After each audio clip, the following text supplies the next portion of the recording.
Benvenuti a tutti nel mese di aprile, siamo qui sempre nella magica foresta del Cansiglio e oggi siamo ospiti del Museo di Ecologia Giovanni Zanardo, gestito dagli amici carabinieri forestali del reparto Biodiversità di Vittorio Veneto. L'argomento di questo mese è quello degli uccelli, dei piccoli uccelli del Cansiglio. Essendo un museo di storia naturale, piccolo museo ma estremamente interessante, è il posto giusto per parlarne. Andiamo.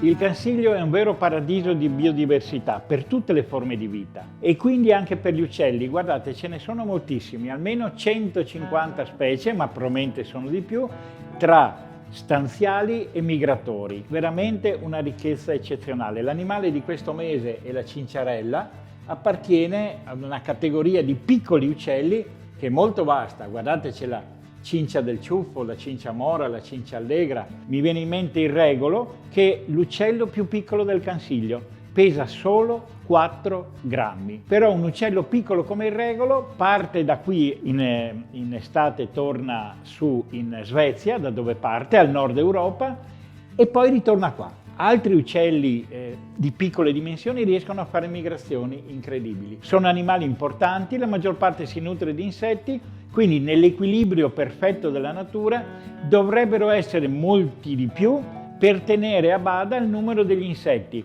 che sono straordinariamente importanti, ma se si rompe l'equilibrio porta ad un danno. Quindi questi uccelli, sempre in numero minore purtroppo, per errati comportamenti umani, la chimica in agricoltura, l'inquinamento industriale, l'occupazione dei loro territori per cui non trovano più l'habitat in cui vivere, porta alla loro progressiva diminuzione.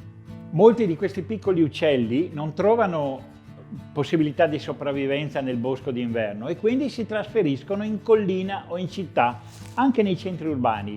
Possiamo dar loro una mano. Guardate cosa faccio io a casa mia. Si comprano, costano pochissimo, queste palline di grasso e semi, si appendono a un albero, a un ramo, a un qualche sostegno e gli diamo quel nutrimento che rischia di mancare per loro durante l'inverno. Quindi li aiutiamo a superare un periodo difficile. Dobbiamo voler bene alla natura, tutti i suoi elementi, quindi anche a questi piccoli uccelli, ma dobbiamo anche conoscerla. Quindi di pari passo deve andare l'amore per la natura, ma la conoscenza, altrimenti l'amiamo, ma magari spariscono chissà quanti uccelli e neanche ce ne accorgiamo. Essere qui davanti al museo è una splendida occasione per parlare di un fenomeno che pochissimi conoscono. Davanti a noi il Monte Pizzocco che sovrasta il Cansiglio, poco più di 1500 metri. Non una grande montagna, ma è una delle più importanti in tutta Europa come frequenza delle specie che migrano, degli uccelli migratori.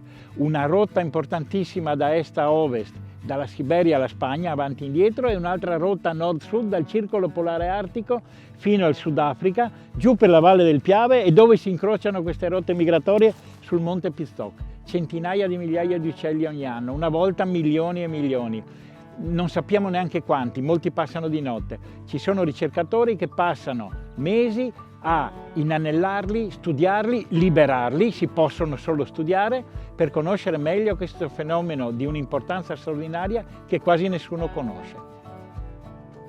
Un saluto a tutti quanti in questa splendida giornata di aprile, inizio primavera qua su nella foresta del Cansiglio, mentre giù in pianura è iniziata già da parecchio. Un saluto a tutti, al prossimo mese e al prossimo animale, e un ringraziamento ancora agli amici carabinieri forestali del reparto Biodiversità di Vittorio Veneto per l'ospitalità. Ciao a tutti, al prossimo mese.